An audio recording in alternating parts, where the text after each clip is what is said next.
Well, hello there, it's Antrice, and welcome to another episode of the Savvy Painter podcast. I wanted to let you know that this summer, I will be teaching a 2-week workshop with JSS in Civita from June 24th to July 8th, 2019. So join me in Civita Castellana, where we will paint the Italian countryside and idyllic village just north of Rome. This is a 2-week landscape painting workshop in Italy where we will focus on fundamental painting skills and personal critiques. The best way to improve your painting skills is to get out there and paint more. So you will get plenty of painting time along with direct feedback in our critiques. I won't sugarcoat that feedback, but at the same time, I know what it's like to try your best and still not quite get what you were looking for. So you'll learn how to deal with that if or when it happens. After 2 weeks of painting with me, you'll leave with a better understanding of color, how color reacts to its surrounding hues, and how to mix the right one for your canvas. You'll learn the right questions to ask yourself so that you can accurately depict the colors of the Italian landscape, including those infinite greens. As you wander through the cobblestone streets of Civita and look out over the countryside, you'll notice a distinctive quality to the light. We'll talk about how to capture that light and depict the effects of atmospheric perspective onto your canvas. How you arrange an image, the shapes that you choose to emphasize, what you decide to include or remove, these are the decisions that strengthen or weaken a painting. These choices are also what make your work uniquely yours. So when artists ask, how do I find my voice? It starts here, and we're going to talk a lot about that in our time together. JSS in Civita is a program like none other. You get to experience the birthplace of landscape painting, meet lots of artists who share your passion for painting, have access to weekly excursions to see important works of art, and weekly JSS-sponsored communal dinners. It is so much fun. So if you want to find out about this unique experience, go to savvypainter.com/workshops. And I hope to paint with you in Italy. My guest this week on the Savvy Painter podcast is Suzanne Unrein. Suzanne is originally from California and now lives and paints in New York. Her paintings and works on paper explore a vibrant world of humans and animals. Her work is characterized by vibrant colors and expressive gestures. She takes the heightened emotions of the Baroque and Rococo movements and makes them her own. In this episode, Suzanne and I talk about intuition and how dreams influence her paintings every now and again, as well as some differences on how we start a painting. We've all seen artists start in a super controlled manner, with lots of preparation beforehand, which allows them to have many of the obvious problems solved already. Then there's the more intuitive painters who jump right in. That might be me. They attack the canvas, as it were, and figure it out as they go along.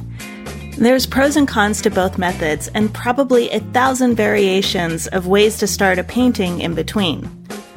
We talk about the warnings artists like Picasso left us in their early work, the gift of not knowing, Suzanne's biggest takeaway from a recent art residency, and of course, we talk about her process and what happens in her studio.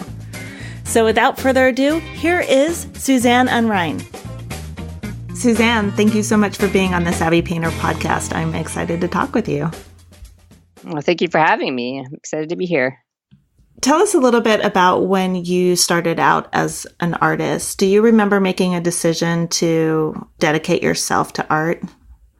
You know, it's funny. I grew up in a very middle-class background in Central Florida, and there was no actual artists that I knew of that I didn't know you could be an artist and make a living as an artist. There was like arts and crafts fairs and things like that, but there was nobody actually creating something they wanted to create and selling it and making a living from that.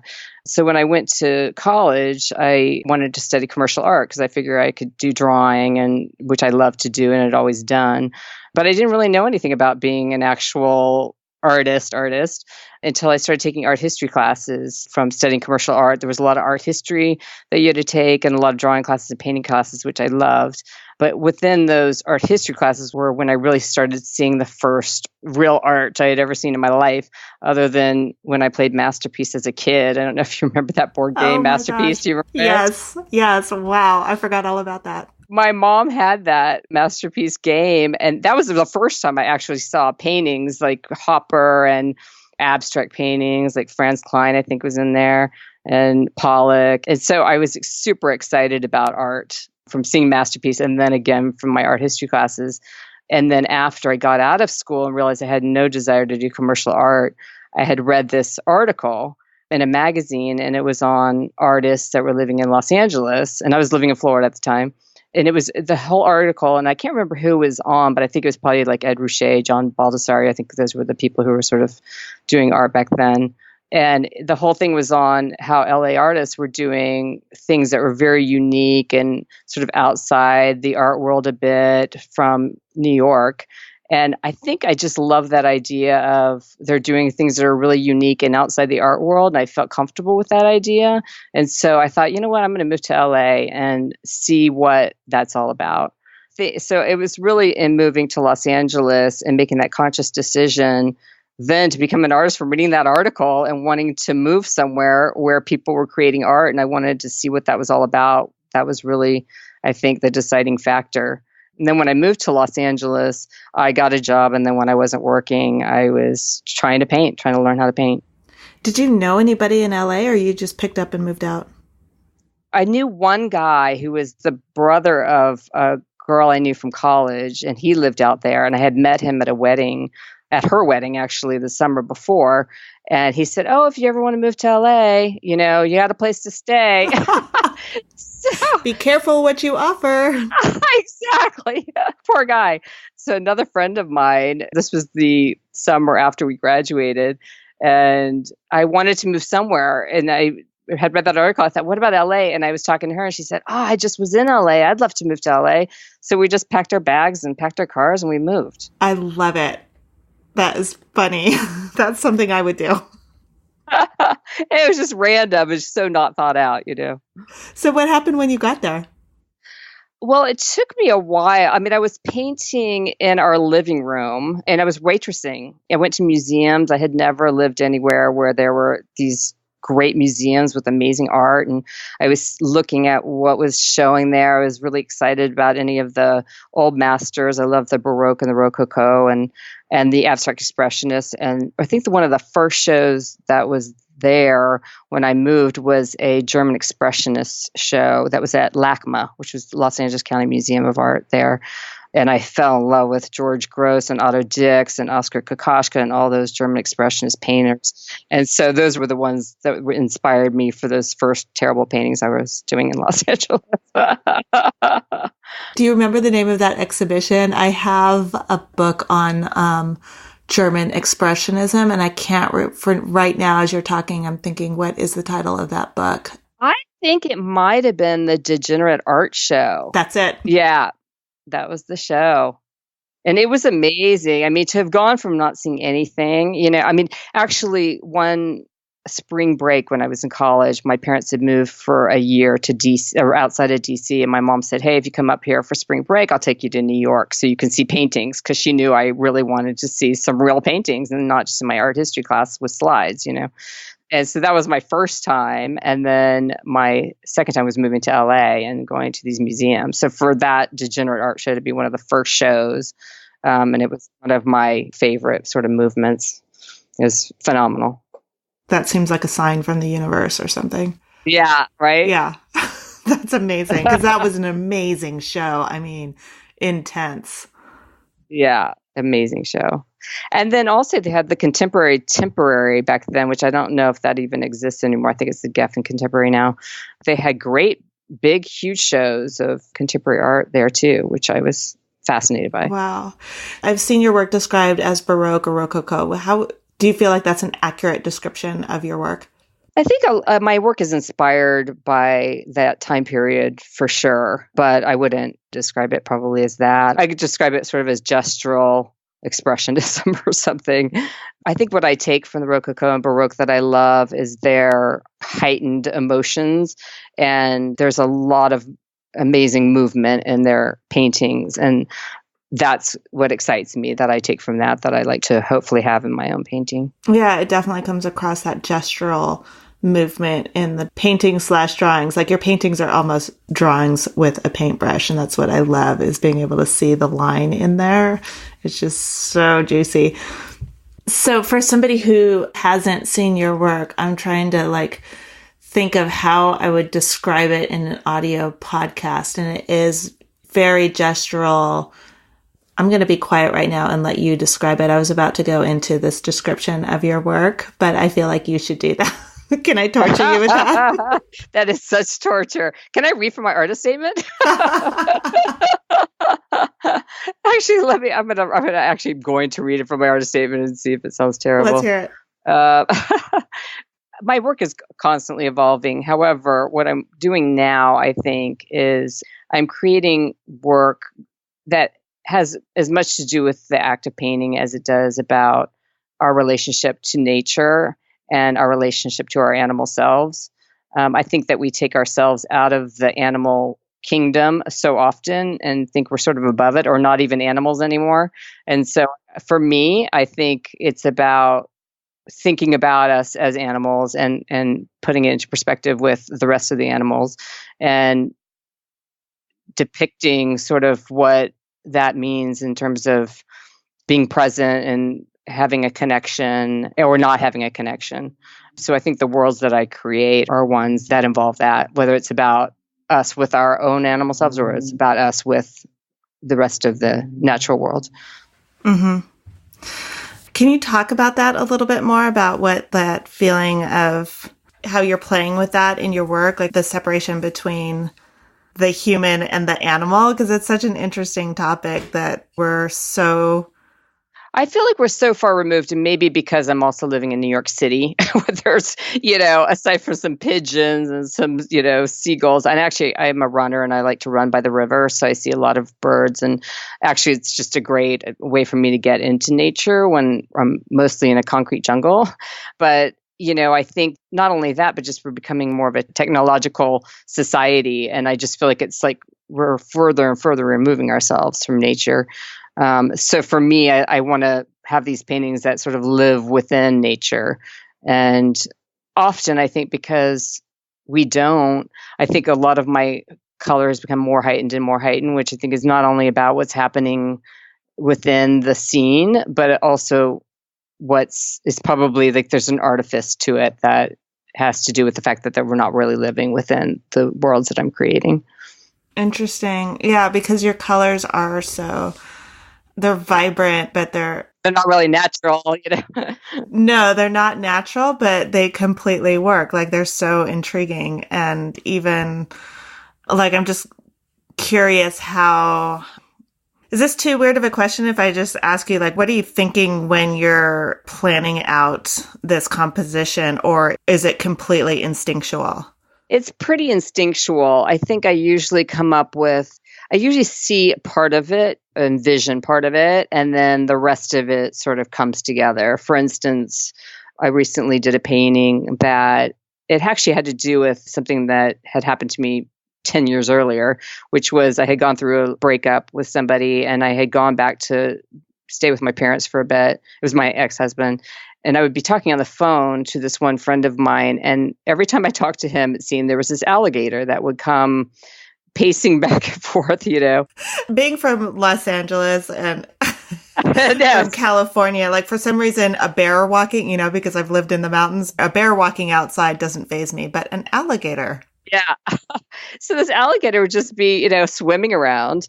And it always seemed to happen when I was on the phone with this friend of mine. And so we would talk about it, and woman sort of fighting or having this relationship in some way with this alligator.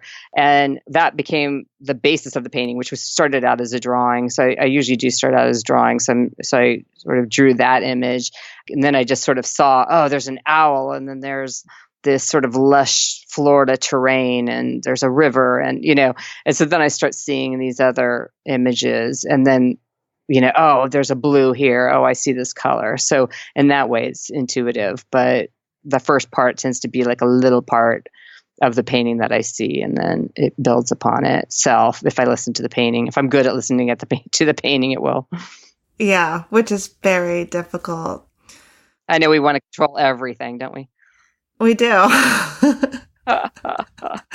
I think a lot of us, including myself, often I'm backing out of that just a little bit now. I feel like I've got that piece under control, but for now, let's say, I don't want to jinx myself. But I think just as human beings, we have this desire to, it's almost like we want a crystal ball before we make a decision in our painting or in life. We want to know for sure that that's going to turn out.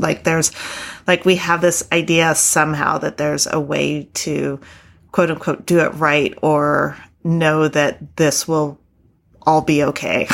Whether it's a painting or a decision to. Yeah. I always wonder if, because I have some artist friends who, like me, are, do very intuitive painting that will work or not work, every day it could get destroyed. And then I have other painter friends who are have much more controlled canvases where they know from the start exactly how it's going to turn out because it's more realistically painted or whatever. I always wonder if those of us who choose this other route are trying to learn life lessons along the way, What do you think about that?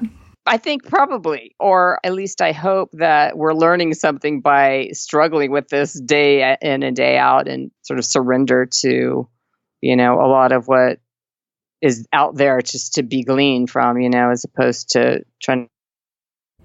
Okay. You just cut right when you were just, as opposed to just trying. I know. As opposed to just. That's a perfect example, right? Here we're annoyed about this technological thing, but yet it's life, right? Yeah, good point. That's so fascinating. I had a conversation very similar to this with some students that I'm working with about the question started off as how to start a painting, and sort of the question behind the question is, as artists, should we always start the painting in exactly the same way? Should it be this really controlled thing? What level of experimentation is, quote unquote, okay? And I gave my answer to that to the student, but I'm curious, given this conversation, how would you answer that if another artist came up to you and said, I just don't know, I'm trying to figure things out, and is there a way that I should start my painting?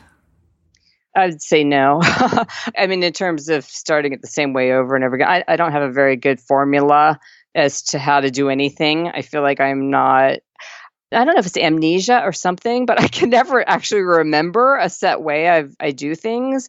And so, every time I start painting again, I think just feels completely like I have no idea what I'm doing and I'm starting from scratch, and I've never done this before pretty much every time that I start something. It's just not starting the same way. I mean, I might try to start the same way technically with materials. So I may say, okay, I'm going to do a watercolor washy background, and then I'm going to sketch my composition. And then on top of that, I'm going to then lay in some gestural brush strokes, So that would be, okay, that's sort of the same. But I might not actually be working from a drawing, or I might be working from a drawing, or I may choose to do more of a thick brushes and then go in with line, or then I might go in with line first and then erase that. I feel like it always changes depending on what the canvas is. It's never sort of the same as the time before, which I think maybe it has to be that way in order to listen to the canvas, because otherwise it's probably just not going to be the same, Yeah, that's a very similar to what my response was. I think it's an interesting question, though, because so many artists struggle with trying to find their voice, and they worry so much about that, and they think that it's about repeating a process and looking for a formula, which to me, immediately my hackles go up when there's any formula to it.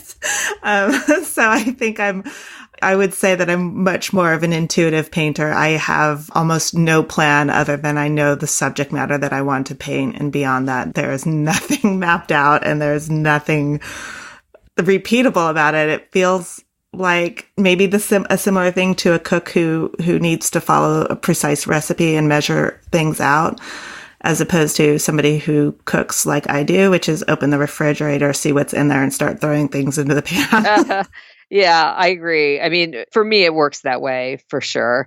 The only thing I do sometimes do is, and it's probably because I'm trying to leave a certain, if I'm working on a canvas and I like a lot of it, but I don't like a lot of it, which is probably every canvas I've ever done, then I'll say, I'm going to leave that, but I really want to try this thing that's on this canvas over on this other canvas. And I've started doing because I used to actually probably paint about 100 paintings on one canvas. And now I've learned, okay, just take another canvas and start again. Was that a big transition for you to get to that stage of your process? Did you just realize like, okay, this canvas is completely overpainted, or did you just feel like you needed to get that line or get that gesture fresh without anything underneath? I think I struggled with that my whole life. And I think at some point, and I don't know when exactly, I probably do it sometimes and I don't do it sometimes, that I realized, oh, you know what, let's just try this again somewhere else. One thing that's happened as I've gotten older is I've become hopefully a little bit more mature of how I handle my, emotions regarding every canvas, is to let things go a lot more than I used to be able to, and just go, you know what, actually, that's probably a lot more interesting than had I made that so perfect as, part of that had been. And I think also we just every day we cover up so many things as a painter, you just cover up so many things that you loved. So you have to get used to the dying of things, on a daily basis. That's a great way to put it. It's that idea of killing your darlings, I guess. Yeah. You can really destroy a painting by falling in love with a corner of it and trying so hard to keep that corner when that corner has sort of taught you a lesson already and you can move on now. Yeah. One thing I've noticed as life has gone on is that my paintings tend to be, what you see tends to be the last 2 days I've worked on it. And that may be a 3-day painting and it might be a 3-month painting. But even if it's a 3-month painting, it's, I can't really keep anything because it becomes a sort of dance of energy and movement and gesture, and that it all has to sort of work together. So I can't really leave something from 3 weeks ago because it's never going to work with what I'm doing today, Mm-hmm. I'm actually kind of surprised by that looking at your paintings because they just look so immediate that it's hard for me to imagine that there's anything underneath them. Yeah. I mean, which is probably why, because they're literally the last 2 days, they are immediate by the time you see them. And I think sometimes I just have to do that figure or that gesture or that anatomy or that foot. I just have to understand it. And it may take me 20 times of repainting that foot. But it is, I think, about just having to come to an understanding of something before you can put it out there. Right. So if you don't mind, can you walk me through that process that you take? So you mentioned that sometimes you work from photos, sometimes you don't. And before we really started talking, you shared with me that you are using yourself as a model this morning. Today. Yes. Yeah. I'm very curious about that. It's funny. I started reading this book, Circe. Do you know about this book? No. It was written by Madeline Miller, and it's about the goddess, nymph, sorceress, Circe. I think the Greeks call her Kirke. Every page of this book is about 10 paintings, at least for me. Every description she has in this. And there's, I can see Rubens' paintings and all these mythological creatures and animals and gods and goddesses. And it's a very exciting book. But as I'm reading it, I keep envisioning all these paintings. And so today I just thought, okay, I want to actually paint some of these, but I need the anatomy because I can't see that anatomy. And so I just started posing for myself in front of my iPhone so that I could get these poses of what I want to go with these specific animals and what's going to happen, thanks to this book. That's, such an inspiration. So does that mean that as you're using yourself, are you able to translate images of yourself into an animal? You kind of hinted at that.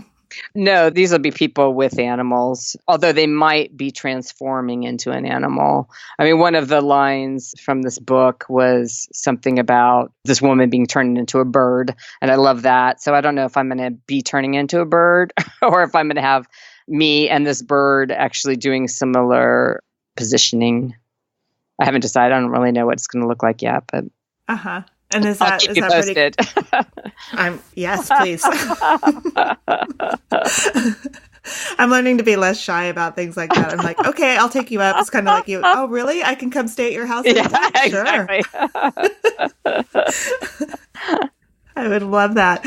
So you have this idea and then you go about gathering reference material, whether that's, I love using the selfie for that. And then what happens next? You go about sketching it, or are you putting down washes first? This year, I started doing something different than what I usually do. What I usually do is I'll do some sketches and then I'll do some sort of drawing. And then from there, I'll use that drawing for my painting instead of going back to the original source material, because I'm trying to get away from the photographic elements, and really get to the more expressive thing that I did with the drawing.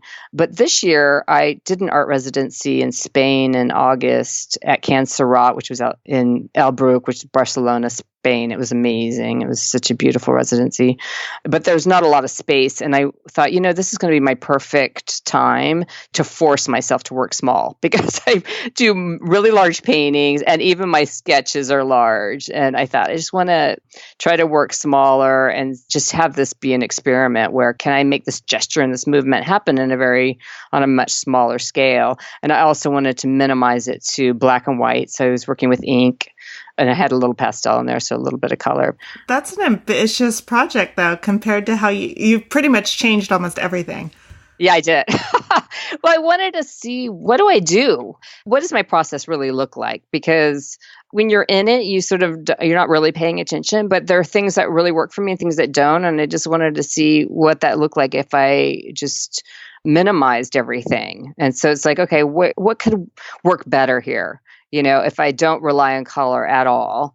And I didn't even really rely on composition, because I'm kind of putting my figures in the middle of the page with whatever it is that I'm drawing. And then what does this gesture look like? How much information do I need to put in here? How much can I take out? And so then I was using acrylic actually to erase, like a white acrylic to erase a lot of what I would put in. And then I would try to sort of minimize with the gestures. And I do that a lot with the painting anyway. But going back down to the basics has been really an interesting process for me this year. And I really have it's been exciting. What was your biggest takeaway from going full, very rich, buoyant colors to black and white? I think that because I love color so much and I really enjoy all of that, I think that the new ones, because I wasn't going to get to impress myself with all these beautiful colors, then I had to bring that beauty more into the mark making and into the psychological elements of what I was doing. And I think that really came out with these drawings. By using black and white, because you had to rely more on the form itself? Right. I think it was a bit more about the form and also more about the gesture. I mean, color can cover up a lot of things too. It's like you can really get so interested in the color that you're not really paying as much attention to the actual mark making itself. And what was your lesson from going from large paintings to these much smaller drawings? That's another huge shift. Yeah, it was a huge shift. I was able to do it finally. It didn't take as long as I thought it was going to, actually. But I really did fall in love with the intimacy of these smaller pieces. And I have continued to make them since I've been back in New York, where I could be painting larger again. And I'm so today when I was posing for myself, those are going to end up being these smaller black and white drawings. And then what I'm seeing, I think what's going to happen with them is that many of them together are going to become a large painting, but I don't really see it yet what the paintings are going to look like. So I'm just going to continue doing these drawings until I can sort of envisioning them sort of coming together. Just to give people some context for this, when you say large paintings and small drawings, what does that mean? The drawings are about 14 by 17 inches, and my paintings have been like 68 inches by 78 inches. I actually have this studio now where I could create something like 15 feet by 10 feet. And some part of me just really would love to do that. I'm not doing it at this point. Why not? I have some shows coming up I need to do, and it seems daunting that when I have the time and I don't need it to turn out well, I don't know what's going to happen. Or even better yet, if someone said, "Hey, I'll commission you to do this," then that would be my biggest impetus to do it, Right. It's hard to do that and go, okay, what's going to happen with it next? I know. It's so interesting because there's the idea of it, which is just like, hell yes, let's do this. How exciting. And just like go for it. Have this gigantic canvas that you need a ladder to get to the top to. And then once you're standing in front of it, you're like, whoa. Yeah. Hey, Goliath, how you doing? Exactly. Let's go. There's no room for any other canvas in this whole studio now. Is there anything that scares you about painting? Oh my gosh, every day. I feel like every day. Yeah. I mean, it's just failure after failure as far as I'm concerned.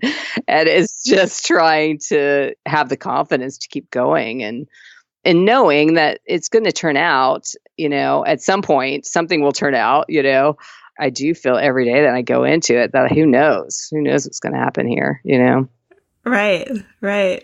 Have you seen that get better as you've... No. I really haven't. I think I trust a little bit more or have a little bit more faith. But, the thing is, the better you get, it's a crutch. So, in a way, it's not very helpful to know I can get through this, because a lot of getting through it is to use your talents for drawing or whatever to finish the painting. But maybe a lot of times it needs to not be that. It needs to be allowing that other thing to come in, or allowing the mystery of the painting to shine through without making it so, quote, perfect. It's almost like it's not even helpful to have all that. I can hear thousands of artists right now screaming and crying. It's supposed to get better. I guess it is, but I don't know. Honestly, I don't think it is. I think that's the big secret that nobody wants to talk about, or you don't want to admit because you don't want to crush somebody's dreams. But what I think actually happens is with every canvas, we learn to ask better questions of ourselves, or we reach an understanding, and then we're like, oh, really? Is that true? Well, if that's true, what about this? And then we have to solve that next problem. So I agree. I totally agree with that. Yeah. So if we're doing our jobs, we are constantly torturing ourselves. Yeah, I pretty much think that's true. I mean, I do think it's true because, if you're not, then what are you doing? I think that really is the case. And I think, it is about failing. I think that Beckett quote that is always talked about, I think is one of the best quotes about art, about creating art, the try again, fail better, Yeah. I'm only on the first or second chapter in it, so it's very, very new, but I'm reading, or actually I'm listening to, I should say, an audiobook right now by this woman named Annie Duke, and she's a professional poker player. Super interesting. Thus far, in my 1.5 chapters into this book, my mind's already kind of blown by it because she's talking about the concept of failure and how when you learn to say, I don't know, that's when all the good stuff happens. So if you think about it in terms of scientific discovery, let's say, and I think she doesn't talk at all about art, but to me, everything is about art. Yeah. So I'm constantly, it's like, I know you're really talking about art, Annie. You're not talking about poker, but that's fine. What I thought was really interesting was that, and this is something that I've been playing around with, is if you walk in believing that you know the answer already, you're screwed. Allowing our default to be, I don't know, is one of the best things that we can do for ourselves as human beings. And in her case, poker. Oh, thank goodness that's how I live my life right there.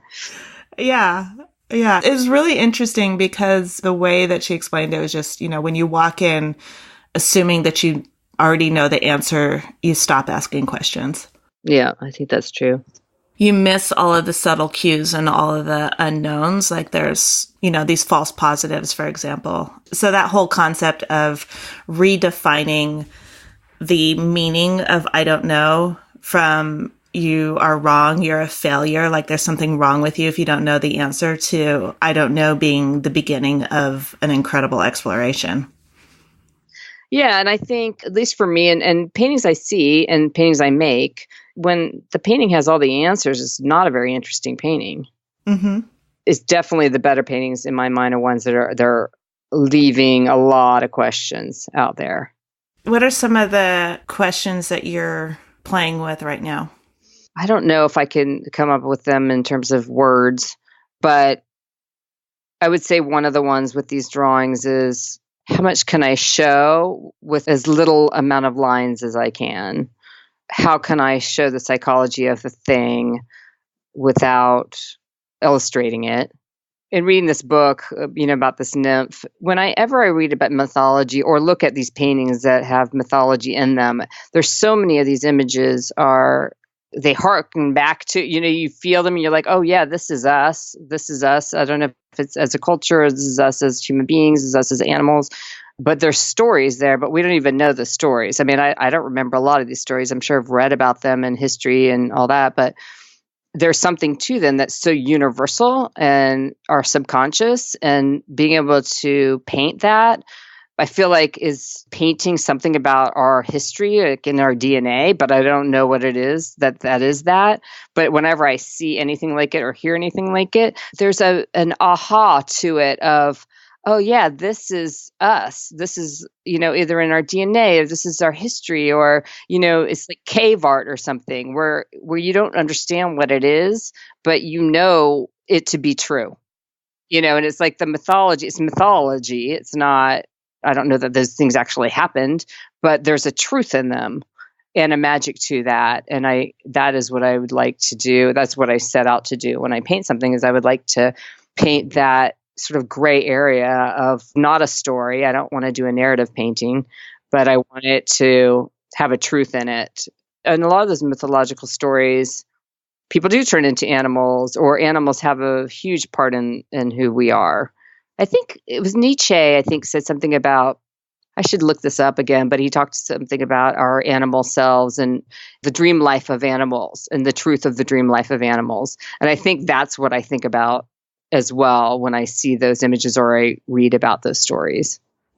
Oh, wow. That would be so fascinating.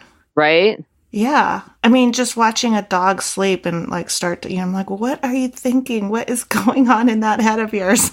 But if you think about it as our dream life of us as animals, not this higher brain that we have, but the animal part of who we are, what part of that is in our dreams? Do you remember your dreams?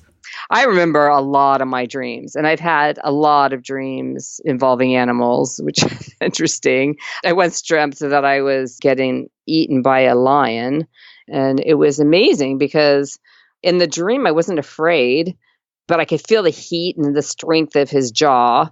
But I thought, okay, this is how I'm going to go. This is okay. That's great. Did you feel pain? I did not yet, because he hadn't done it yet, but I knew it was coming, It felt like home in a way. It felt somehow not a bad thing. Right. That's so fascinating. Is it safe to assume that you're familiar with or a fan of Joseph Campbell? I love Joseph Campbell, yeah. I haven't read any of his stuff in a while. It's been a while since I've read his stuff, but I was thinking about it when you mentioned going into something without knowing the answers, because I thought of his hero's journey and the idiot, starting off as the idiot. The other way of saying that is, it was Matisse, right? That said, I know a number of artists have said it, but for some reason I seem to attribute it to Matisse, that the highest ability of an artist is to kind of go back to drawing with the innocence of a child. and that childlike wonder, whether or not it's that skill level, but just that unconscious. I always interpret it as the unconscious. By that, I mean, like, we weren't self-conscious at all about what we drew. It never occurred to us to ask somebody, what do you think? It was more just, I drew this. Look at how awesome it is. Yeah, I agree. That's so great, that time in your life, Yeah. And then... Yeah. Well, it's like going back into the sandbox, that idea of just playing and drawing sand pictures and, not on archival paper. Yeah. And not even considering that. Who cares? Exactly. Do you ever get stuck in your work and just kind of blocked? And if so, what do you do? Absolutely. I get blocked. I think when I get blocked, it tends to be from trying to be a perfectionist about something or another. And I do a couple of different things. One of the things I started doing, which I think is a great thing, which is a Hemingway thing, actually, which I'm sure you've probably heard about, where I think he would leave in the midst of a paragraph or in the midst of an idea and leave his work so that the next day he'll be able to go back to it and know exactly where he left off. So it's not so difficult to get back into it. That is one thing I've started doing. And in fact, with these drawings, some of it's working, some of it's not. I'll just erase everything that's not, and then just wait till the next day until I have a fresher way of looking at it. And generally it'll go and I'll finish it in 2 seconds the next day because I've just done for that, because I think a lot of that blockage is where you're trying to perfect something, and then just becomes this really boring thing that you've created, So I think a lot of the times just getting rid of it and going, okay, I have that information and I'll use that the next time, but I'll do it in a much more spontaneous and interesting way, hopefully. Do you look at other artists for inspiration? Oh, yeah. I love going to the Met. As I said before, like Baroque and Rococo art. I'll just go in there and look at what they've done and look at their subject matter and look at their movement and their gestures and all of that. And then I also love looking at contemporary artists and seeing what people are doing. I love looking on Instagram, like just seeing what people are doing. Oh, look at that artist. Like that person's really going out on a limb with this new body of work or whatever. And I think that's really inspiring to see other people being courageous, about how they're making strides in their work. And sometimes it's also failures that people do. And that can be inspiring too, Yeah. Yeah. To see somebody go out on a limb and it didn't work, but who cares? They tried something and they'll try something else. Yeah. Yeah. That's so fun to see. I actually love that. I do too. And it feels good. I mean, it's funny. When I was in Spain, there was a Picasso museum. There's a Picasso museum in Barcelona because he grew up there. And it has some of the worst Picasso paintings I've ever seen in my life. I didn't even know he did so many bad paintings. And I just loved it. It just was so inspiring to me because you always think of him as, or I always do, as just this genius who being just so confident all the time that, even if it was a bad painting, there's something kind of interesting about the confidence that he instilled in it. But these earlier works when he was a kid that didn't have that confidence. So it's like, it's much more sort of boring kind of work. And it was great to see. Like some of his early stuff where he has no personality. No, none. It was fascinating, wasn't it? Yeah, I love it because those paintings to me are almost a warning to other artists. Yeah. To go out on the limb. And, can you imagine if he didn't go out on a limb and his paintings were pretty much, just those, but quote unquote, better executed, how awful that would be for us. Absolutely. It's empowering. I love it. This is the question I love asking people for so many reasons. If you could own a painting by any living artist, what would it be or whose? There's so many. So many. I mean, it would probably be, the artist has to be living. Yeah. Okay. I'll tell you why later, but yeah. Okay. Because I'll get one. Okay. I wish I could be like Oprah and you get a painting and you get a painting. I love the German paint. I have a lot of German in me and I really relate to those German painters. And I would probably I'd probably pick a few. So Gerhard Richter, there's a lot of his paintings. I particularly love the paintings he did, which were not very popular, but he did these paintings that were based on old masters that I think he must have done an actual, one of them was like the Annunciation of, I forget what those are. But anyway, he did those, and then he took a big brushstroke to it and made these gorgeous, gorgeous, beautiful paintings. And they're not like amazing Richter paintings, but they're these beautiful little gorgeous paintings. I would want one of those.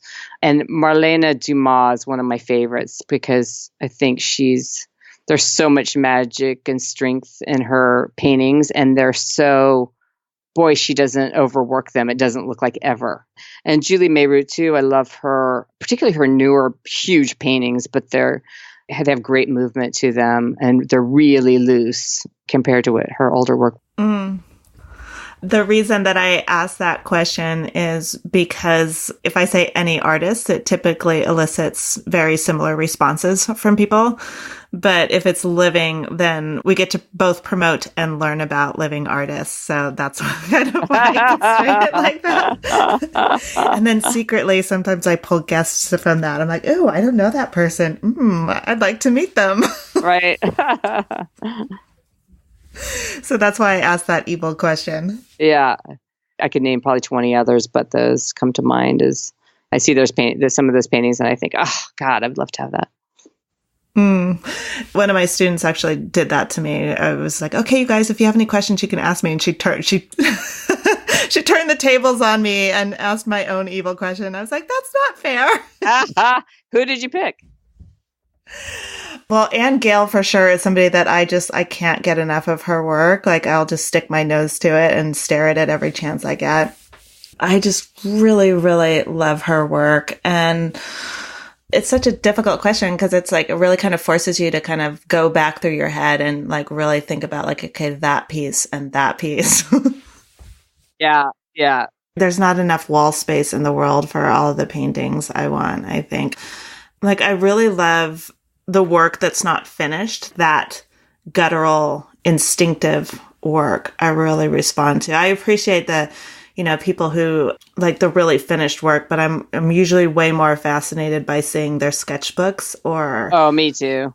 The unfinished pieces or the ones that they think aren't that great. Yeah. One of the things I'm excited about with drawing, because, you get to see all the little things that make up that piece, and those are so exciting. But Marlene Dumas, that was another reason I really love her, because her paintings look like drawings to me, and they always look unfinished. They never look finished to me, which I think is so exciting. Like that she's had the courage to leave them that way, Yeah. I don't know her work, so now I'm definitely going to look it up because now that you've said that, I'm like... you'll love it. You will love her work. She's South African, and I think she lives in Amsterdam. I think she's the one who started, I could be wrong about this, but I think she started her artist statement as, I'm a dirty painter. And I love that. I like her already. Yeah. And her work, it has that in the gutter kind of thing about it, which... heightens the excitement of the work.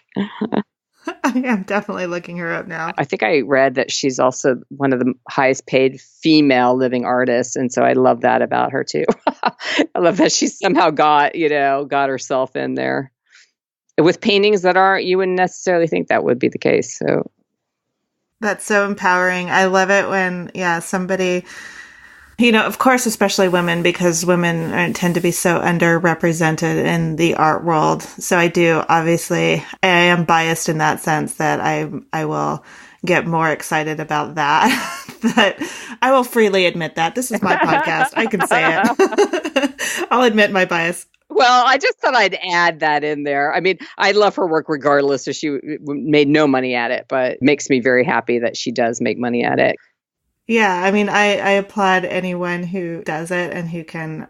I mean, it's tough. It's really hard. So the fact that you can succeed like that is just such a testament to your work and your perseverance and et cetera, et cetera. But I think like women have way more hurdles. So anytime when I hear that, I'm just like, hell yes, go girl. Yeah, me too.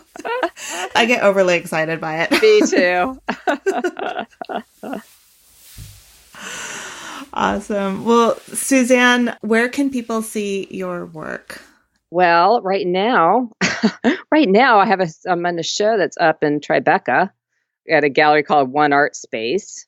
And I'll be doing a show in a couple of weeks that's opening at PS 122 Gallery, which is a gallery, they're going to be in their inaugural show. And it's at a space that I had, actually my painting space is in that building now, my painting studio, but it was an art studio program I did years ago, was through this art organization. And I just love them. It was the biggest gift. I got this huge studio from them with these huge high ceilings and big windows, which in New York City is just amazing. It was on a roof with the 2,000 square foot roof that I could go out on, it was amazing. They're opening a gallery. They used to have a gallery as well, but they just opened up their new space and they're going to do an exhibit of work from past studio program recipients. That's going to open on January 19th, PS 122 Gallery. And then I'm doing a project space sometime this winter at the Sarah Nightingale Gallery in Sag Harbor. So that's coming up. Is that winter? Well, I was going to say winter 29. Is that the current winter or winter? That's going to be, I think it's going to be this winter or the spring. She hasn't come up with the dates yet, so we haven't figured that out. They're going to be drawings, which what I'm working on now, but I need to do more of them. So we're not going to have a date until I finish those, but So is that like the 2019-2020 winter or the current one? It's supposed to be the current one. Okay, 2018, 2019. I'll keep you posted. Yes. It's going to happen, though. It's going to happen. Okay. And then obviously also it's Suzanne Unrein. Suzanne Unrein. Suzanne Unrein. I just I'm. You said it right the first time. I think I have like a verbal dyslexia or something where I'll just like, boom, it goes out exactly the opposite. Yeah, SuzanneUnrein.com. That was funny. People say that all the time. People always say that wrong. If I don't look at the word and I'm just talking, then that's fine. Or if I'm mentally one step ahead, then I'll just flip things like crazy. And I'm just like, okay, slow down. This is an interesting side note because I love that my last name is German and it is actually pronounced in German Unrein, and it actually means impure, unclean, which I think is such a great name for a painter, don't you? I love that. Yeah, me too. I love it. So do you pronounce it here Unrein or Unrein? I do Unrein. You do Unrein. I'm going to start calling you. I'm just going to say this is Suzanne Unrein. Yeah. You can. Don't freak everybody out. You're saying her name wrong. Feel free. Circe, the book that I'm reading, the Greeks call it Kirke, but to me it's so hard because I remember when you study the classics, like I've never heard her name said that way. So it's always weird when you actually hear it from the language that it came in, because you're not used to it, Yes, for sure. There's many words like that I have like that I'm just like, I can't wrap my head around that. Well, when I was in Barcelona, I just could not do the whole lisp thing of Barcelona. It just bugged me. I couldn't do it. I have to say Barcelona. Barcelona. Yeah. Just felt like I had a lisp every time I said it.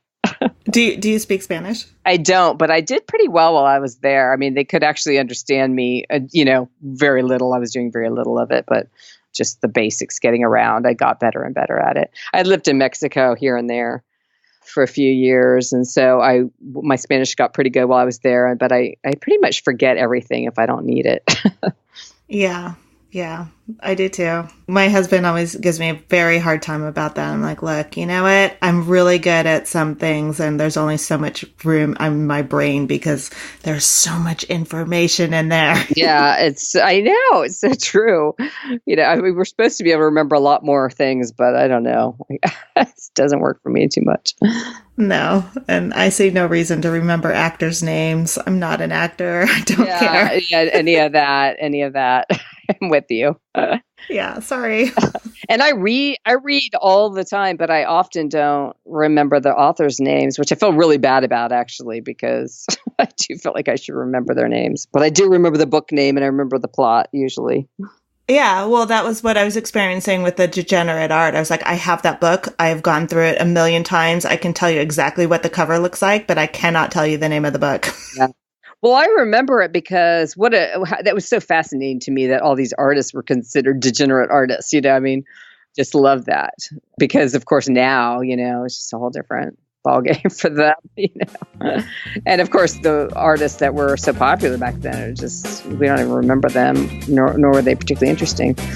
Isn't that interesting? Yeah. Well, Suzanne, thank you so much. This was fabulous. Thank you. It was great talking to you. Well, I hope you enjoyed this episode of the Savvy Painter podcast with the artist Suzanne Unrein. Thank you so much to Suzanne for sharing her story and also to Marie Thibault for connecting us. Go to savvypainter.com and click on the podcast tab. You'll find show notes there, examples of Suzanne's work, and links to connect with her. The Savvy Painter podcast is made possible in large part by artists just like you.